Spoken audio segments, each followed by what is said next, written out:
انا عايز اقول لكم في هذا الاطار حاجه ما كنتش عايز اقولها عشان انا عارف انه الكلام الناس بتركز معانا قوي، بس هقولها لكم. ايه تقول الدم ده والرخامه دي يا اخي؟ حد من الاصدقاء موجود في الولايات المتحده الامريكيه شغال في جوجل، شركه جوجل. انا عاوزك في موضوع مهم يا جمال، صح لي كده ها. فبيقول لي انتوا في مصر عاملين مشكله لجوجل. ليه يا بابا؟ بقول له ايه؟ مصر عامله مشكله لجوجل؟ لا حد مد ايده عليك؟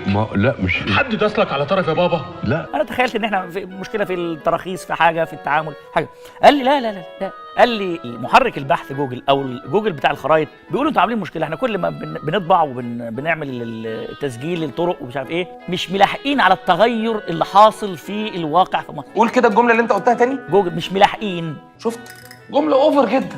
انت بتقول الجمله دي ليه؟ لا نلاحق التطورات الحاصله على الارض في مصر، سواء طرق او محاور مروريه او كباري او انفاق او شوارع او مدن. طبل يا ولا ما يهمكش. احنا كنا بنشوفها من جوجل من فوق شويه خرابات تحولت الى ابراج. طبل بطريقه ارقى. شفنا اماكن صحراويه لقيناها خضراء. اهو شفت. شفنا طرق كانت متعرجه لقينا طرق عالميه. يعني لسه معاك جمله او اتنين تطبيق واسعه. تعالى جوجل بيعاني من عدم قدرته على ملاحقه ما يجري على ارض مصر. واسعه. تعالى كمان. شكل الكلام بتاعي فيه مبالغه. لا ما تقولش كده على نفسك، انت جميل. شكل الكلام بتاعي فيه نوع من التضخيم والتقعير لكنه حقيقه. الله الحقيقه انا خرست، لانه ما يجري يفوق تصورات الناس العاديين.